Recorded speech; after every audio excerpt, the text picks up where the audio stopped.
हर खबर पर होगी आपकी पकड़। डाउनलोड कीजिए एबीपी लाइव ऐप।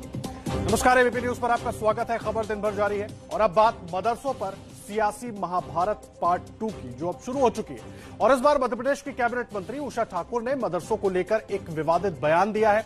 उन्होंने कहा कि सारे आतंकवादी मदरसों में पले बड़े हैं और मदरसों को सरकारी मदद बंद होनी चाहिए। इससे पहले असम और महाराष्ट्र में मदरसों को सरकारी मदद बंद करने की बात उठ चुकी है। असम के कैबिनेट मंत्री हेमंत बिस्वा शर्मा ने ऐलान किया था कि राज्य में मदरसों को सरकारी मदद बंद की जाएगी। इसके बाद महाराष्ट्र में बीजेपी विधायक अतुल भटखालकर ने उद्धव सरकार को चिट्ठी लिखकर मांग की थी कि जो फैसला असम की सरकार ने किया है वैसा महाराष्ट्र में भी करना चाहिए। ये सवाल उठाए गए थे अतुल भटखालकर की तरफ से, और उसके पहले असम के शिक्षा मंत्री हेमंत बिस्वा शर्मा ने भी ये सवाल उठाया था। उन्होंने कहा था कि सरकार ने यह फैसला किया है कि मदरसों की जो सरकारी फंडिंग है उसको रोका जाएगा। जो मदरसे प्राइवेट फंडिंग से चलते हैं वो चलते रहेंगे और मदरसों को रेगुलर स्कूलों में तब्दील किया जाएगा।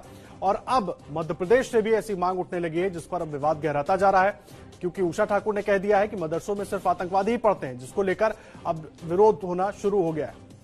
देखिए, मध्य प्रदेश में 3 नवंबर को 28 विधानसभा सीटों पर उपचुनाव होने हैं। उषा ठाकुर का बयान इसी सियासी माहौल में आया है। मदरसों पर उनके बयान को चुनावी हथकंडा माना जा रहा है, क्योंकि दूसरे राज्यों में तो सरकारी मदद बंद करने की मांग हो रही है, लेकिन उषा ठाकुर ने तो मदरसों को सीधे सीधे आतंकवाद से ही जोड़ दिया। मध्य प्रदेश में वोट की लड़ाई मदरसे पर आई। सारा कट्टरवाद, सारे आतंकवादी मदरसों में पले और बड़े हैं। मदरसों को शिवराज की मंत्री की धमकी।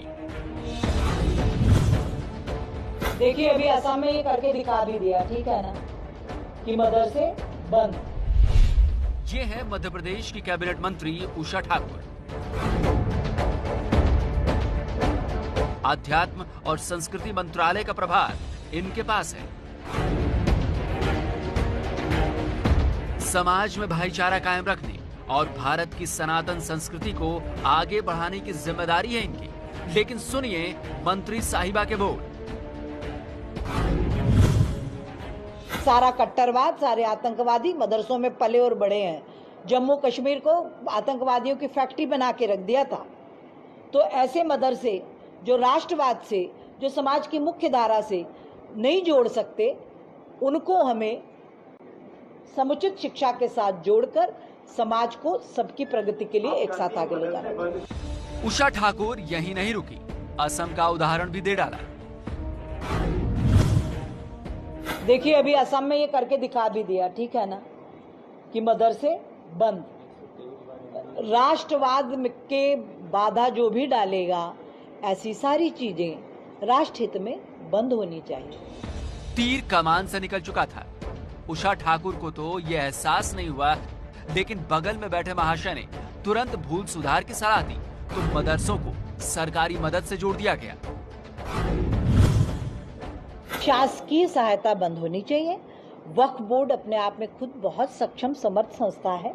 यदि कोई निजी तौर पर अपने धार्मिक संस्कार देना चाहता है तो हमारा संविधान उसको छूट देता है। मध्य प्रदेश की 28 विधानसभा सीटों पर 3 नवंबर को उपचुनाव है। उषा ने यह बयान इसी चुनावी माहौल में दिया है, इसलिए कांग्रेस ने तुरंत बीजेपी पर सांप्रदायिकता का जहर घोलने का आरोप लगा दिया। एमपी कांग्रेस के प्रवक्ता नरेंद्र सलूजा ने ट्विटर पर लिखा, चुनाव को मुद्दों से भटकाने में माहिर बीजेपी लगातार असफलता के बाद अब चुनाव को सांप्रदायिक एजेंडे पर ले जाने के प्रयास में। प्रदेश की संस्कृति मंत्री का अभी का बयान उसी का हिस्सा है। चुनाव आयोग संज्ञान ले। मध्य प्रदेश में जैसे जैसे मतदान की तारीख करीब आ रही है, नेताओं